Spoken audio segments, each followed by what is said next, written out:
3,000 years ago, the galaxy decided that humanity was too dangerous to live. The Vorthani Dominion watched Earth from the shadows of space for nearly a century. They studied human history and found endless wars. They watched humans split the atom and create weapons that could destroy cities in seconds. They observed how quickly humans spread across their planet, adapting to every environment, conquering every challenge. The Vorthani had seen many species rise and fall across the galaxy, and they recognized something in humanity that frightened them deeply. Humans were survivors. Humans were fighters.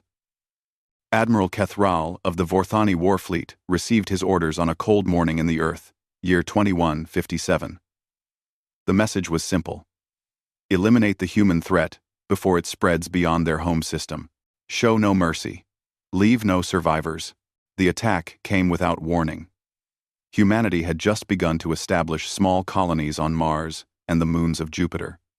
They had no real military fleet. Only research vessels and cargo ships. They posed no immediate threat to anyone. But the Vorthani did not care about what humans were. They cared about what humans might become. The first orbital strikes hit the major cities. New York vanished in a flash of light. Beijing followed moments later. Moscow, London, Tokyo, Sydney, Cairo, Mumbai. One by one, the great centers of human civilization were reduced to ash and glass. The bombardment continued for 3 days, without pause. When the cities were gone, the Vorthani released biological weapons into the atmosphere. Plagues swept across the continents, killing millions who had survived the initial strikes. Then came the ground forces, hunting down survivors in the ruins, making sure that not a single human remained alive. Admiral Kethral recorded his final report with satisfaction. The human threat has been eliminated. Earth is now a dead world. The galaxy is safer for their absence. The Galactic Confederation received this report and filed it away without comment. The Aelori Commonwealth expressed mild concern about the methods used, but took no action. The Kreth Mercantile Union calculated the loss of potential future trade partners and moved on to other business. The Zelani Collective added humanity to their registry of extinct species and closed the file. No one mourned, no one protested, no one cared. But the Vorthani had made a mistake. Deep beneath the frozen surface of Antarctica, in bunkers built to survive nuclear war, 200,000 humans slept in cryogenic chambers. The United Nations Emergency Council had constructed these facilities in secret during the final days of Earth. They knew the attack was coming. They could not stop it, but they could ensure that some small part of humanity would survive. The bunkers were designed to be invisible. They generated no heat signatures, broadcast no signals, showed no signs of life. Automated systems monitored the surface and managed the cryogenic pods with perfect efficiency. The plan was simple. Wait until the enemy leaves. Wait until the radiation fades. Wait until it is safe to emerge. Nobody expected the wait to last 3,000 years. Commander Nathan Cole was the first to wake. The revival process was slow and painful. His body had been frozen for so long that every cell screamed in protest as warmth returned. He spent 3 days in the medical bay, drifting in and out of consciousness, while the bunker's artificial intelligence briefed him on the state of the world. The AI was called Sentinel, and its voice was calm and emotionless as it delivered news that would have broken a lesser man. Surface radiation levels have returned to acceptable parameters. Atmospheric composition is within survivable range. Time elapsed since initial bombardment is 2,947 years. Global population outside of preservation facilities is estimated at 0. Nathan listened to these words and felt something cold settle into his chest. Everyone he had ever known was dead. His wife Laura had refused to enter the bunkers, choosing instead to stay with her elderly parents in Chicago. His children had been too young to be separated from their mother. He had kissed them goodbye and told them he would see them soon. That was 3,000 years ago. He wanted to scream. He wanted to weep. He wanted to curl up in the darkness and let death take him as it had taken everyone else. But Nathan Cole was a soldier. And soldiers do not have the luxury of despair. There were people depending on him. 190,000 souls, still sleeping in their frozen chambers, waiting to be told that the nightmare was over. He initiated the revival protocols for the command staff. Lieutenant Commander Maria Santos woke next. She was a small woman with dark hair and fierce eyes, and she had been Nathan's second in command since the beginning of the preservation project. When Sentinel told her how long they had been asleep, she simply nodded and asked what needed to be done. Chief Engineer Daniel Park followed. He was a quiet man who preferred machines to people, and his first act upon waking was to run diagnostics on the bunker's systems. He reported that everything was functioning within acceptable parameters, though several backup generators would need replacement within the next decade. Dr. Lisa Morgan was the last of the initial revival group. She was the project's chief medical officer, and she immediately began checking the status of the remaining cryogenic pods. The failure rate was 4.7%, she announced. They had lost about 9,000 people to equipment malfunctions over the centuries. It was a tragedy, but it could have been much worse. Nathan gathered his officers in the command center. Dust hung thick in the air, and the lights flickered as ancient power systems struggled to meet demand. The holographic display showed a map of Earth's surface, and the scars of the bombardment were still visible even after 3 millennia. "We have a choice," Nathan said. His voice was rough from disuse, but his words were clear. "We can stay hidden. We can rebuild quietly and hope that whoever destroyed our world has forgotten we exist. We can live in the shadows and never again reach for the stars." He paused and looked at each of his officers in turn.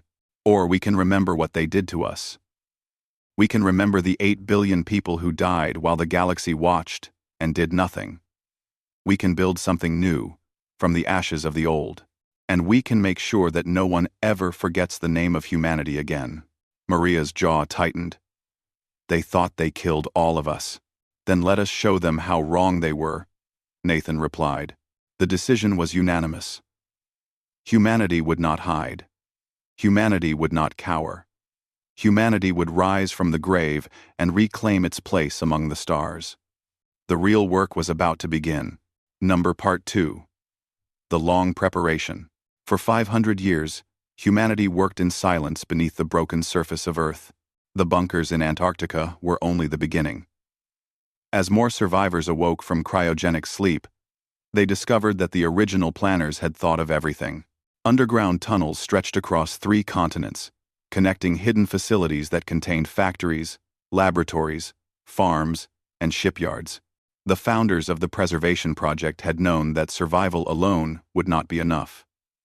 They had given their descendants the tools to rebuild an entire civilization. Nathan Cole spent the first decade organizing the awakened population. Nearly 200,000 people needed food, shelter, work, and purpose. The cryogenic revival continued in waves, with specialists being awakened according to carefully planned schedules. Engineers came first, then scientists, then farmers, then teachers. Each group had a role to play in the great project of reconstruction. The surface was still too damaged for permanent settlement. Radiation lingered in some areas, and the ecosystem had collapsed completely. But the underground facilities were vast and well supplied. Hydroponic farms produced food. Recycling systems provided clean water and air.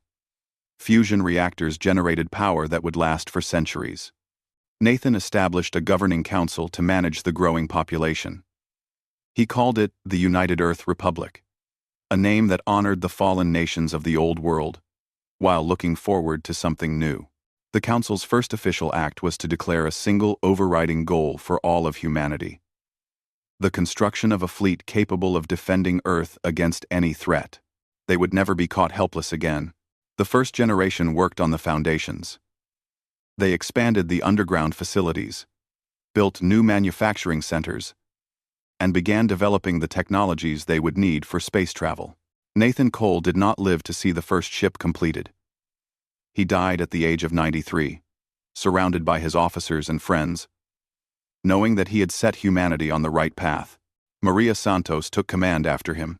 She continued his work with the same determination, pushing the scientists to develop faster-than-light engines and the engineers to design ships that could withstand any weapon. She established military academies deep underground, training soldiers who would one day crew the vessels that did not yet exist. Maria lived for another 40 years. When she died, Daniel Park assumed leadership. When he died, a new generation stepped forward. And so it continued. Decade after decade. Century after century. Leaders changed, but the mission remained constant. Build the fleet. Prepare for the day of reckoning. By the 300th year after the Awakening, humanity had developed faster than light travel. The physics had been theoretical before the bombardment, but generations of brilliant scientists working without interruption had turned theory into reality. Small test craft vanished from underground launch facilities and reappeared at the edge of the solar system. The technology worked perfectly. Admiral Christopher Blake stood in the command center of the Pacific shipyard, watching the latest battleship take shape on the construction dock. He was the great-great-great-grandson of one of the original survivors, and he had dedicated his entire life to the fleet project. Now, at the age of 62, he was finally seeing it reach completion. The ship before him was called Defiance. She was 12 kilometers long, bristling with weapons systems that had been refined over centuries of development. Her armor was made from materials that existed nowhere else in the galaxy, forged in secret laboratories by scientists who had inherited their knowledge from 10 generations of predecessors. Her engines could tear holes in the fabric of space itself. She was beautiful. She was deadly. And she was just one of 50. Captain Catherine Walsh joined him on the observation deck. She was young for her rank, only 42 years old. But she had proven herself in countless simulations and training exercises. She would command Defiance when the fleet finally launched. That makes 50 battleships, she said. 300 cruisers, 1,000 frigates, and 2 million trained personnel ready to crew them. Christopher nodded slowly. Is it enough? Catherine considered the question carefully. We have studied every piece of intelligence we could gather. Our stealth probes have mapped Confederation space for 2 centuries. We know their ship designs, their tactics, their weaknesses. She paused.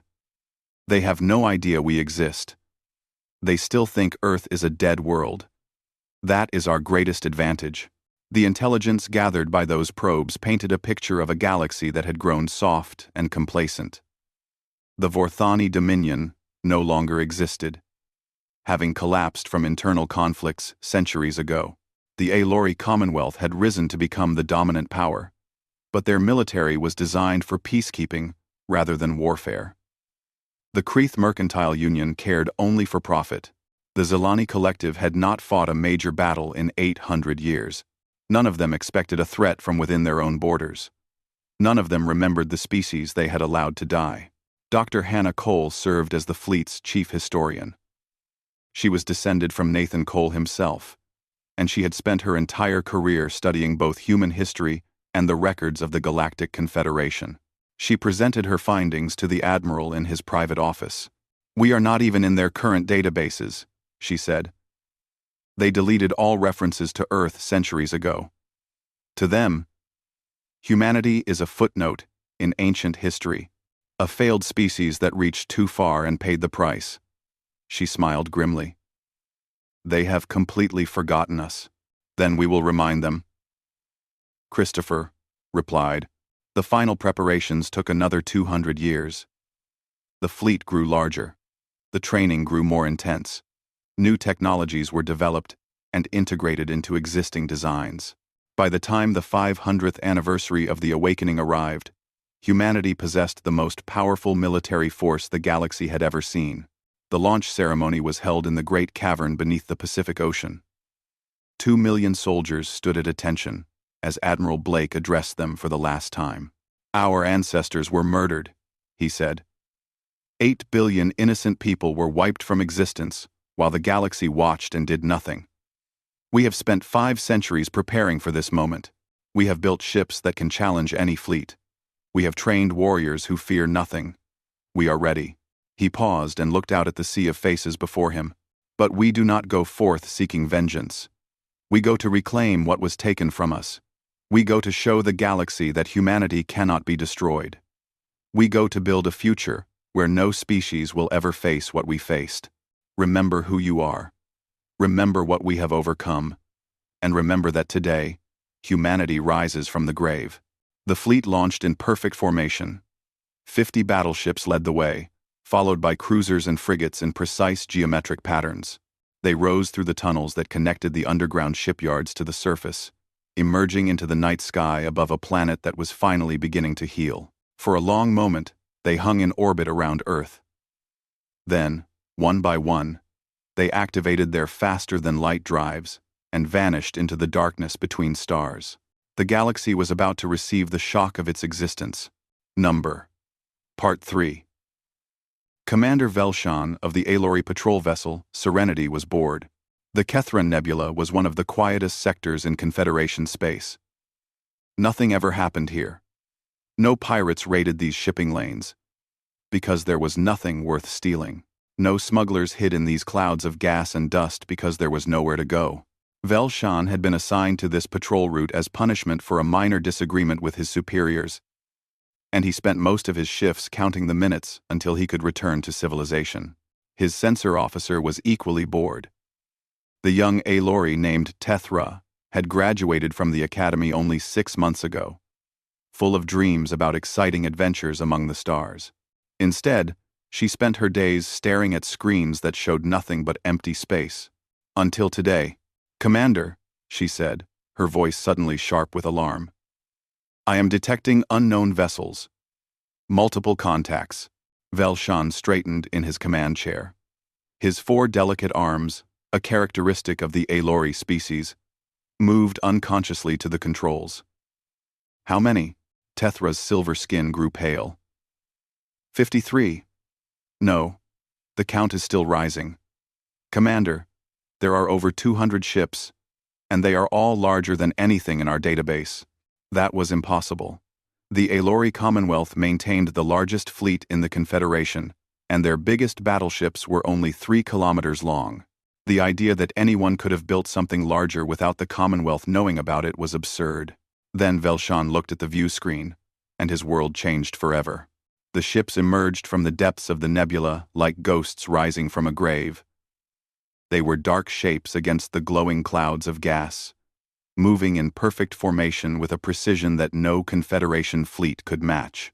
The largest of them dwarfed his patrol vessel by a factor of 100.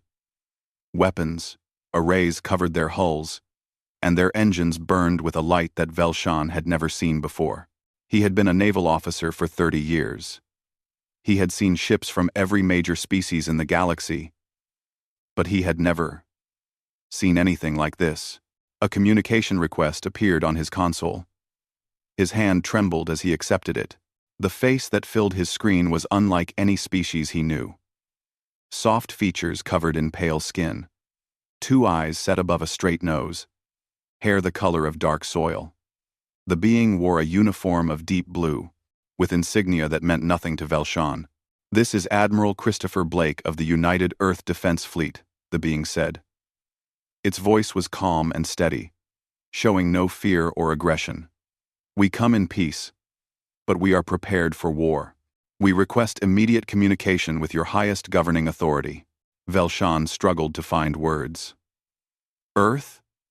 That name meant nothing to him. No species in the Confederation came from a world called Earth. "I must ask," he finally managed. "What species are you?" The Admiral's expression did not change, but something shifted in his eyes. Something that might have been satisfaction, or perhaps sorrow. "We are human. We are from Earth, and we have been waiting a very long time to say hello." The news spread faster than light itself. Within hours, every major power in the Confederation knew what had happened. Emergency sessions convened across 100 worlds. Military commanders demanded information about this unknown species and their terrifying fleet. Intelligence agencies scrambled to find any record of a planet called Earth or a species called humanity. What they found shocked them to their core. The archives contained references to Earth, but they were buried deep in ancient records that no one had accessed in centuries. The files described a species that had been deemed too dangerous to exist. The Vorthani Dominion had been authorized to eliminate the human threat before it could spread beyond its home system. The operation had been classified as successful. Humanity was listed as extinct, but the files also contained warnings. Humans were described as aggressive, adaptable, and impossibly resilient. They fought wars constantly, but somehow always survived. They developed technology at a rate that alarmed every species that studied them. They never gave up, never surrendered, never accepted defeat. The Vorthani had attacked Earth precisely because they recognized what humanity could become. And now, 3,000 years later, that potential had been realized. High Mediator Ashren of the Alori Commonwealth called an emergency meeting of the Confederation Council. Representatives from 50 species gathered in the Great Chamber of Council Station, the massive orbital habitat that served as the seat of galactic government. The atmosphere was tense with fear and confusion. Ashren was tall even by Alori standards, with silver skin that seemed to glow in the chamber's soft light. She had served as High Mediator for 40 years, guiding the Confederation through countless crises. But she had never faced anything like this. The human fleet has taken up position at the edge of Confederation space, she announced. They have made no aggressive moves. They have responded to all communication attempts with courtesy and patience. But their presence alone has destabilized our entire region. The Kreeth representative, a squat creature covered in thick scales, spoke up. How many ships do they have? What are their capabilities? Our analysts estimate over 1,300 vessels, Ashren replied. The smallest are larger than our heavy cruisers. The largest are 12 kilometers long. Their weapon systems are unlike anything we have encountered. She paused. If they choose to attack, we cannot stop them. Panic rippled through the chamber. Some representatives demanded immediate military action. Others called for evacuation of border systems. A few suggested surrendering to whatever demands the humans might make. Then, the communication screen at the front of the chamber flickered to life. Admiral Christopher Blake appeared, standing on the bridge of his flagship with quiet confidence. The chamber fell silent as every representative turned to watch. I apologize for the interruption, Blake said, but I believe it is time for us to speak directly. He looked at the assembled representatives with an expression that was difficult to read. 3,000 years ago, your confederation watched as my species was nearly destroyed. The Vorthani attacked us without provocation. They killed 8 billion people. And you did nothing. Ashren stepped forward. Admiral Blake, we are aware of the historical records. The actions of the Vorthani were regrettable, but they acted alone. The Confederation did not sanction their attack. The Confederation did not stop them either, Blake replied. You knew what was happening. You chose not to intervene. You allowed genocide to take place. And then you forgot about us entirely. He let those words hang in the air for a long moment. We have not forgotten. We have spent 5 centuries preparing for this day. We have built a fleet that can challenge any power in this galaxy. He paused. But we have not come for vengeance. We have come to reclaim our place among the stars.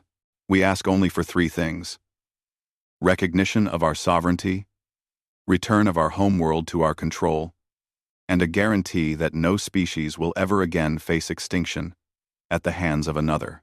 Ashren considered his words carefully. Your demands will be considered. But you must understand that the galaxy has changed since your ancestors walked among the stars. There are protocols, procedures. Blake nodded slowly. We are willing to follow your protocols.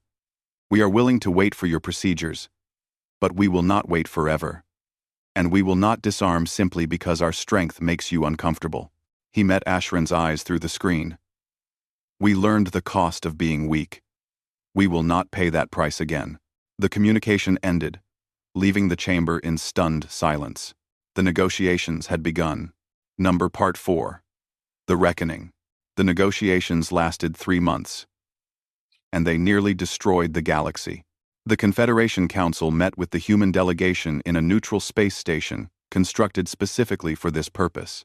The station floated in empty space between Earth and Confederation territory, and both sides brought enough firepower to destroy a small moon. Admiral Christopher Blake led the human delegation personally.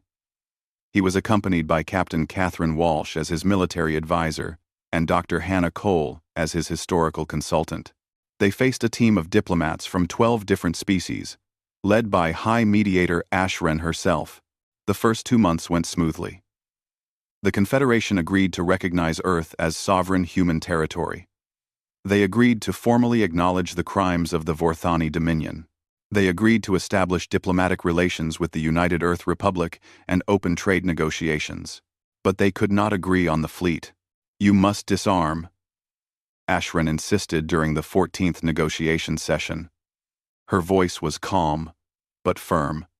No single species can be permitted to maintain such overwhelming military superiority.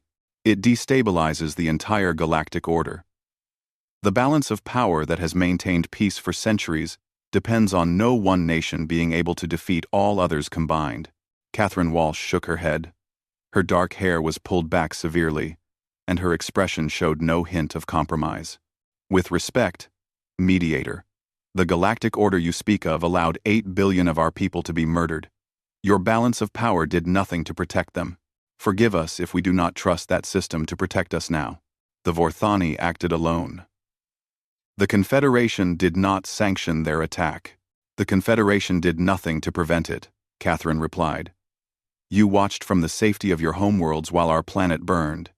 You documented our extinction and filed it away with all the others." She leaned forward. "How many species have been destroyed while your Confederation maintained its precious balance of power? How many innocent peoples have been wiped from existence while you debated protocols and procedures?" Ashren had no answer to that question. The negotiations stalled. Days passed without progress. The human fleet remained in position at the edge of Confederation space. Weapons systems, fully charged. The Alori Commonwealth mobilized its peacekeeping forces. Other species began moving their military assets into defensive positions. For 3 terrifying days, it seemed that war was inevitable. Admiral Blake spent those days in his quarters aboard the flagship, staring at the stars through a small viewport. He had dedicated his entire life to this moment. 500 years of human effort had led to this confrontation. The fate of humanity rested on decisions he would make in the coming hours. Catherine found him there on the 3rd night of the standoff. "The Kreeth have moved their merchant fleet out of the border systems," she reported. "The Zelani are fortifying their defensive perimeters. Everyone expects us to attack." Blake did not turn from the window. "And if we do attack, we will win. Our ships are superior to anything they can field. We could destroy the Confederation fleet in a matter of weeks. But then what? Then we become exactly what they feared we would become." He finally turned to face her. "The Vorthani destroyed Earth because they believed humans were too dangerous to exist. If we prove them right, we lose something far more important than any military victory." Before Catherine could respond, a communication came through from the station. It was Dr. Hannah Cole, and her voice trembled with excitement. "Admiral, you need to come to the conference room immediately. The Zelani have found something." The Zelani historian was named Coraval. She was an elderly member of her species, with deep wrinkles in her pale blue skin and eyes that had seen far too much of the galaxy's darkness. She had spent weeks searching through her people's archives, looking for any record of humanity that might shed light on the current crisis. What she found changed everything. It was a transmission, buried beneath millennia of bureaucratic records.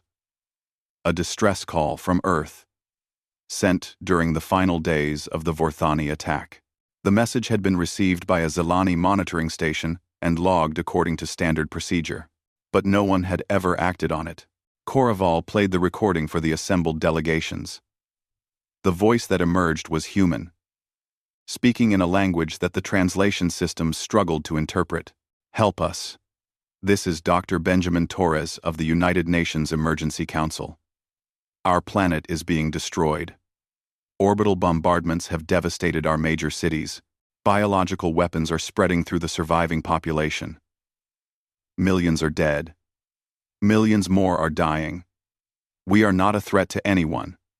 We have done nothing to deserve this. Please, if anyone can hear us, we need help. The transmission continued for 17 minutes.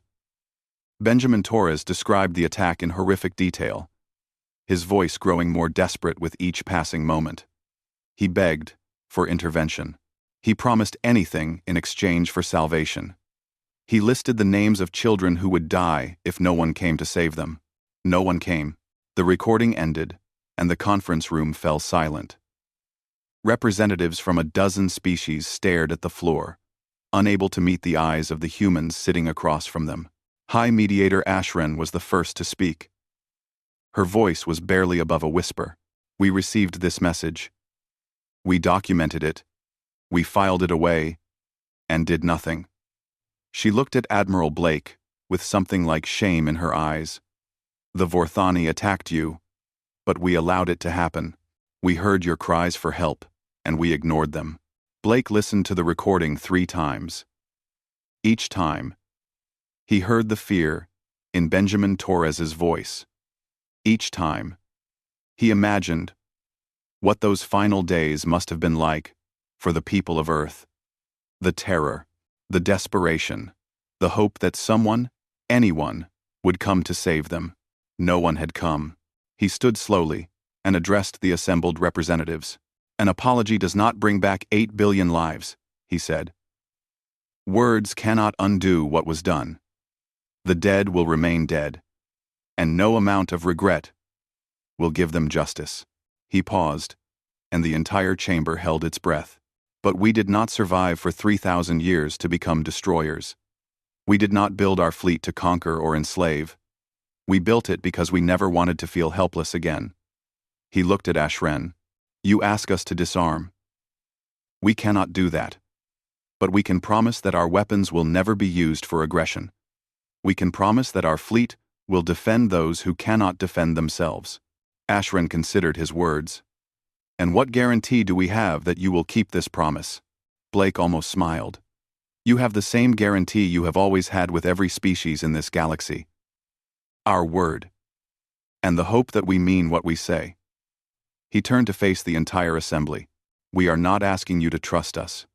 We are asking you to give us the chance to prove that we deserve trust. The vote was held the following day. By a narrow margin, the Confederation Council agreed to recognize the United Earth Republic as a sovereign member of the galactic community. They agreed to accept the human fleet's continued existence, with the understanding that it would be used only for defensive purposes. They agreed to establish a joint monitoring system that would track military movements throughout Confederation space. And in a gesture that surprised everyone, High Mediator Ashren offered a formal apology on behalf of the Galactic Confederation. We cannot undo what was done, she said. We cannot bring back the dead, but we can acknowledge our failure and commit to ensuring that such a tragedy never happens again. On behalf of all the peoples of this confederation, I offer our deepest apology to humanity. We should have saved you. We did not. That shame will follow us forever. Admiral Blake accepted the apology with grace. It was not forgiveness. Not yet.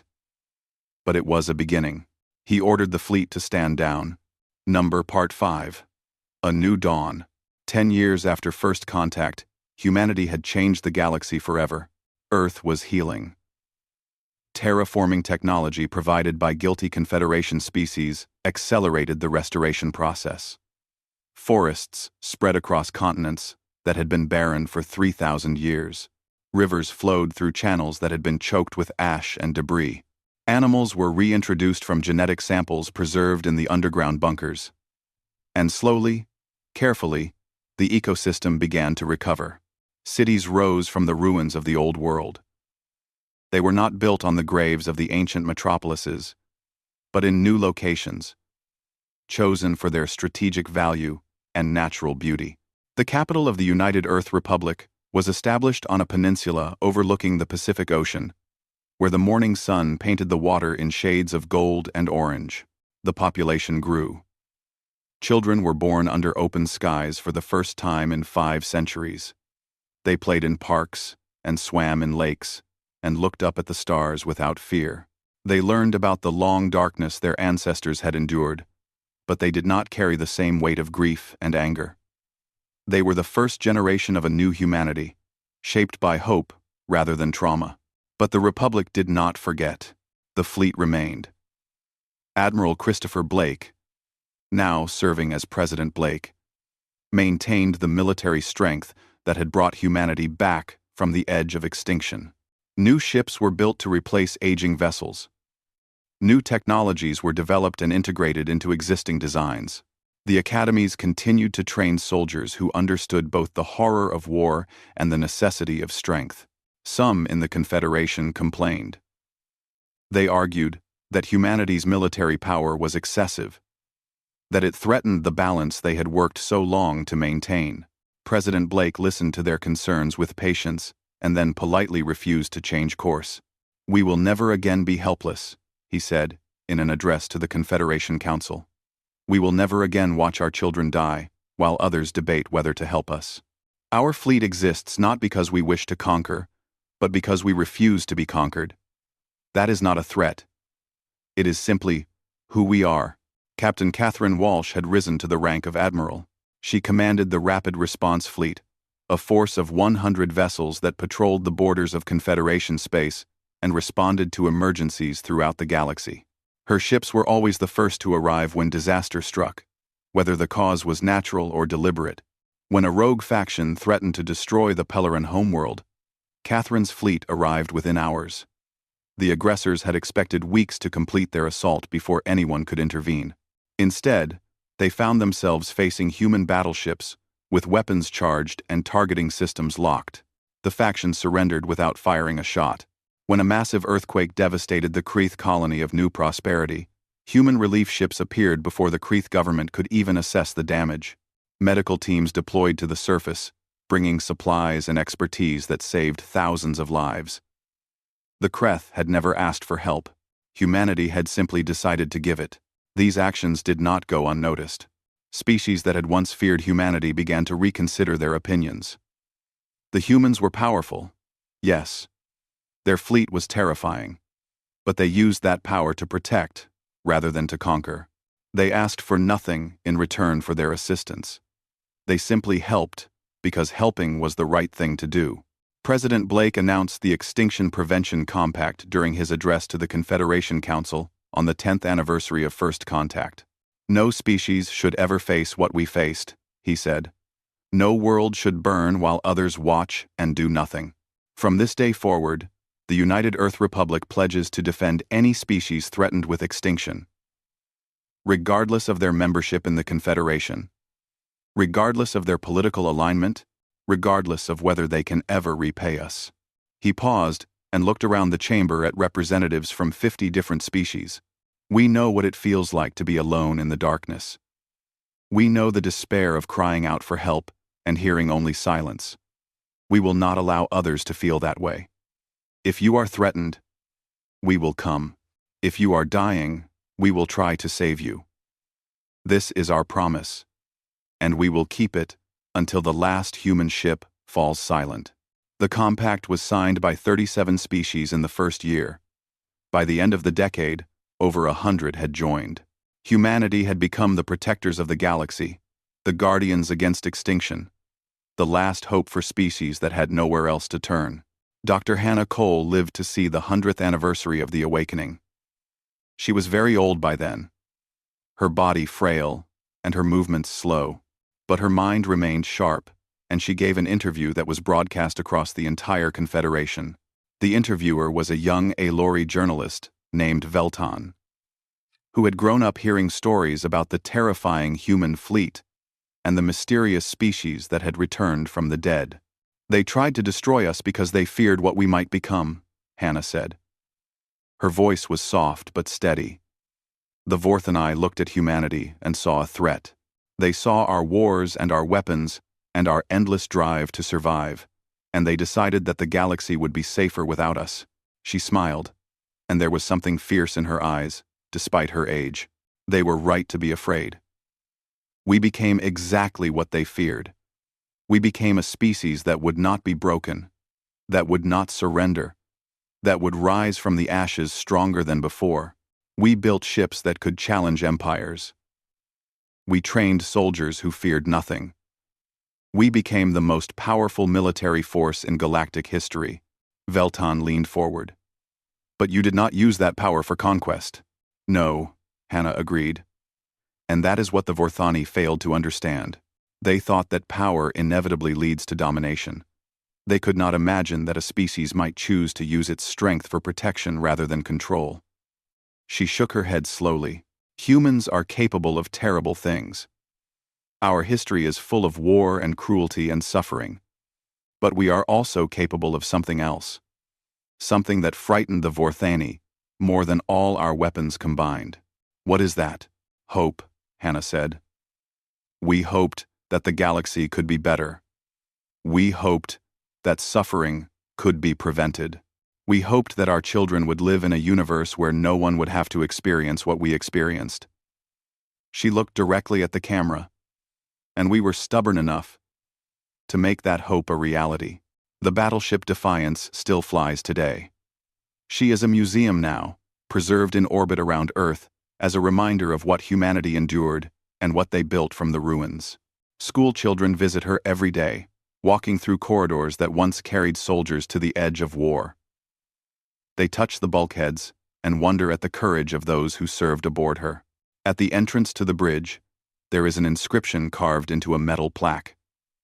The words were chosen by Admiral Christopher Blake himself, and they have become a motto for all of humanity. They thought us extinct. They were wrong. We are humanity. We remember. We endure. We rise. Far across the galaxy, on 100 different worlds, other species look up at the stars and know that they are not alone. If the worst should come, if extinction looms on their horizon, the humans will come.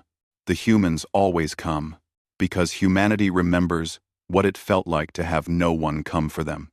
And they refuse to let anyone else feel that way ever again. The stars shine down on a galaxy transformed. Where once there was fear and suspicion, now there is hope. Where once there was silence in the face of suffering, now there are ships racing to help. Where once humanity was alone and dying, now they stand as guardians for all who need protection. The darkness tried to swallow them. It failed. Humanity awakened, and the galaxy will never be the same.